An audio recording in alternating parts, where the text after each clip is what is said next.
Pemirsa, kampanye Presiden Amerika Serikat Donald Trump digelar di tengah melonjaknya wabah COVID-19 di lebih dari 20 negara bagian. Amerika Serikat menyumbang 20% kasus COVID-19 di seluruh dunia.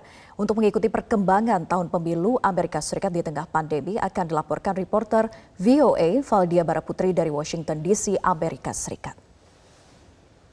Selamat pagi waktu Indonesia, Valdia. Halo Vera, selamat petang waktu Washington DC. Ya, Valdia, lalu apakah kampanye Trump ini akan tetap berlanjut di tengah melonjaknya kasus COVID-19 di sana? Ya Vera, sampai saat ini jadwal kampanye Trump masih dilanjutkan sesuai dengan jadwal setelah di kota Tulsa, negara bagian Oklahoma, yang menarik ribuan pendukungnya.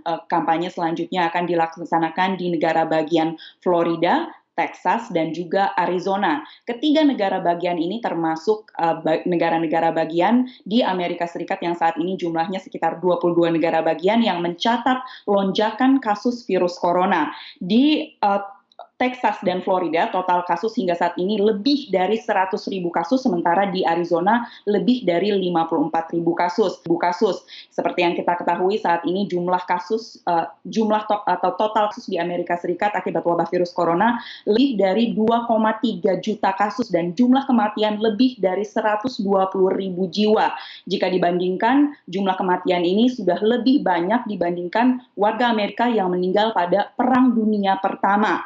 Pada kampanye di Tulsa, Oklahoma, Trump menyebut virus corona dengan istilah yang terdengar rasis berkaitan dengan kasus pertama lokasi kasus pertama dari virus ini. Trump menyebut virus corona dengan sebutan Kung Flu. Trump juga mengatakan bahwa Amerika Serikat mencatat banyak kasus virus corona karena Amerika Serikat juga mentes lebih banyak orang. Dan dalam kampanye tersebut Trump mengatakan bahwa sebaiknya tes diperlambat agar virus corona tidak ada lonjakannya di Amerika Serikat.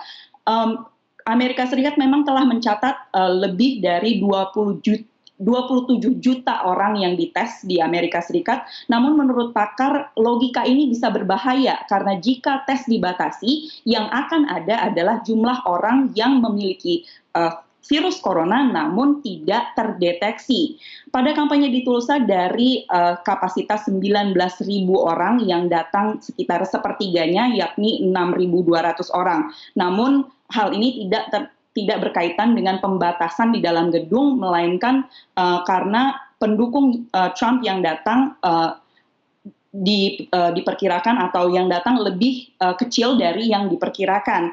Terdapat demo di luar gedung seperti yang tadi Anda saksikan laporannya, namun tidak ada bentrokan yang berarti. Para pendukung yang datang ke arena ini dibagikan masker, namun tidak diwajibkan mengenakan masker. Mereka diwajibkan untuk menandatangani pernyataan bahwa jika mereka terinfeksi virus corona karena mendatangi kampanye ini, maka mereka tidak akan menuntut atau meminta pertanggungjawaban dari penyelenggara kampanye. Sementara itu, kampanye dari penantang Trump, mantan Presiden Joe Biden, ini masih dilaksanakan secara virtual dan isu pandemi ini menjadi isu sentral pemilu presiden di Amerika Serikat tahun ini.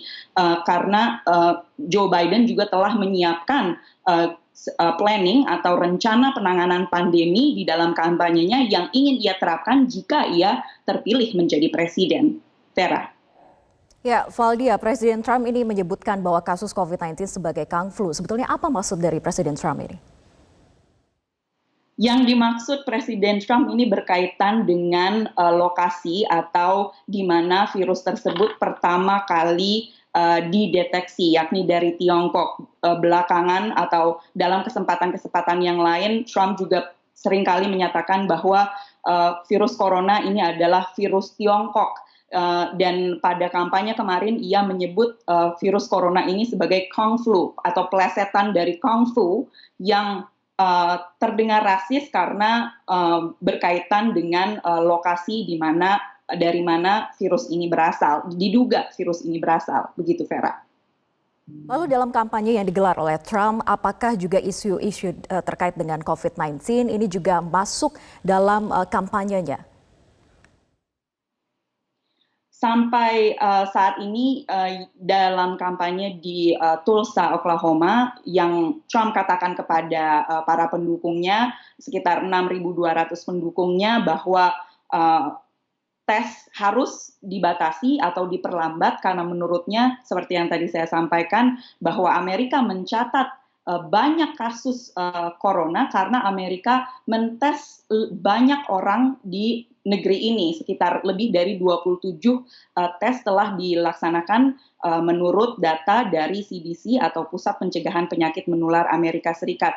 Namun tentunya logika itu menurut pakar berbahaya, karena jika tes dibatasi, mungkin memang tidak tercatat lebih banyak kasus virus corona, tetapi yang akan meningkat adalah orang-orang dengan virus corona tetapi tidak terdeteksi, Vera.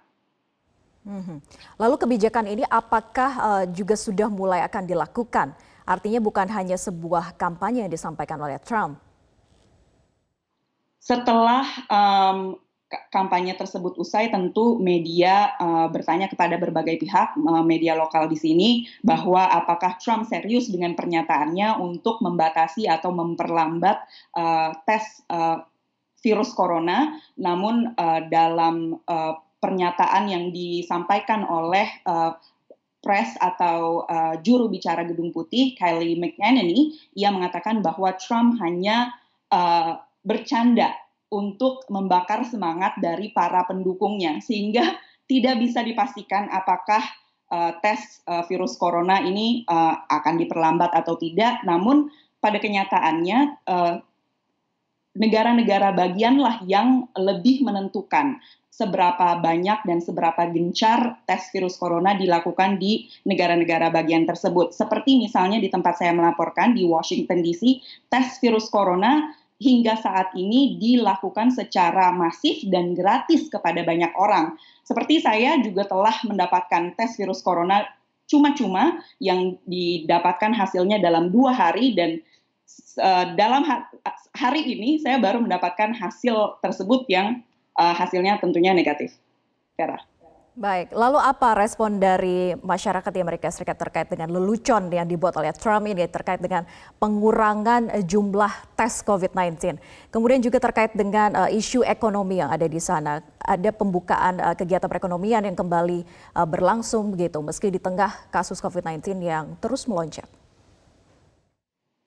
Dari pengamatan saya, masyarakat menanggapi ungkapan atau lelucon Presiden Trump ini terbelah ekspresinya atau pendapatnya, karena orang-orang yang mendukung Presiden Trump, seperti kita lihat misalnya dengan topik penggunaan masker saja, itu terbelah pendapat dari masyarakat di Amerika. Ada orang-orang yang tidak mau mengenakan masker karena menganggap mengenakan masker itu membatasi kebebasan mereka, juga sebagai ekspresi politis mereka. Namun orang-orang yang concern